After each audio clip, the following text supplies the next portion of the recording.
Hello and welcome to another episode of the Awakening with Kelvin Phiri Podcast. Today we continue our series Bridges to Prosperity by delving into a critical and controversial issue affecting the heart of Africa: land grabbing for carbon offsets. Is this a new form of colonialism? What are the impacts on the people of Africa, and what could happen if these practices go unchecked? Stay tuned as we explore these questions and more.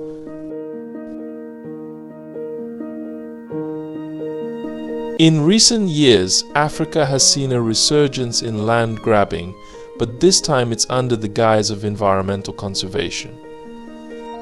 This phenomenon, known as green grabbing or carbon colonialism, involves powerful corporations and governments acquiring vast areas of land for carbon sequestration projects. On the surface, these initiatives might seem beneficial for the environment, but the reality is far more complex and troubling.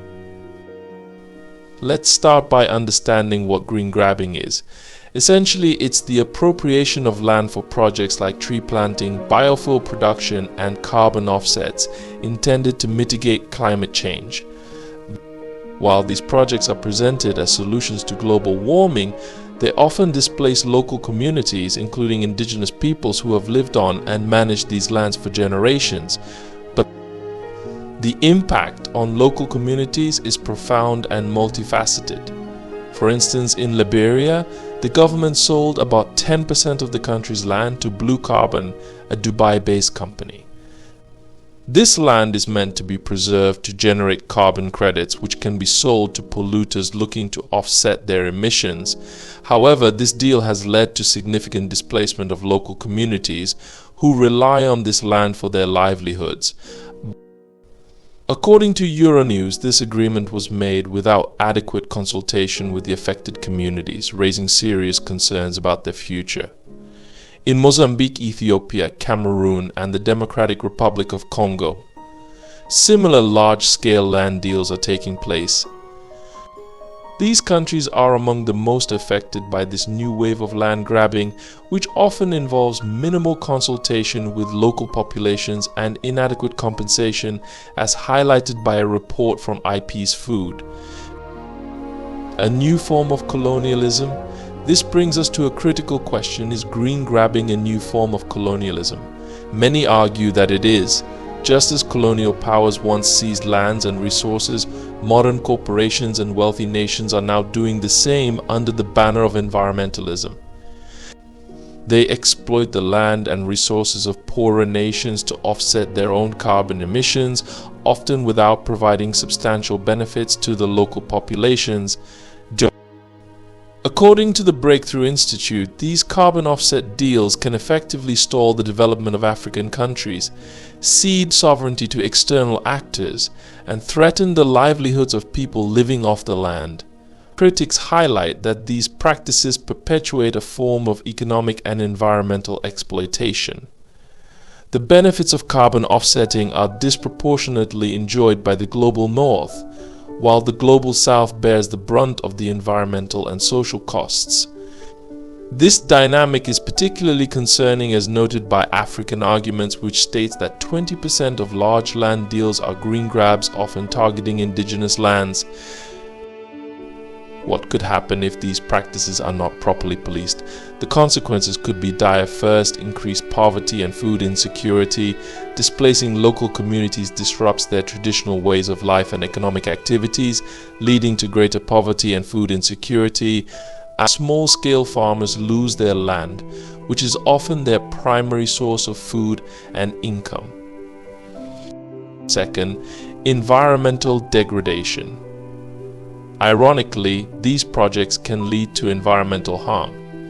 Poorly managed plantations and biofuel crops can deplete water resources and reduce biodiversity, undermining the very goals they claim to support, according to the International Institute for Sustainable Development. Third, loss of cultural heritage. For many indigenous communities, land is not just an economic asset but a cultural one. Losing access to their ancestral lands means losing a vital part of their heritage and identity.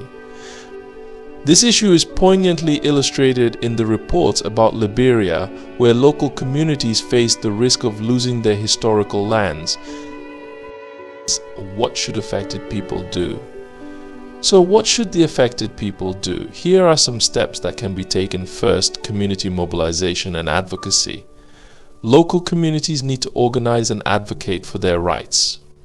By forming coalitions, they can amplify their voices and demand fair treatment and compensation.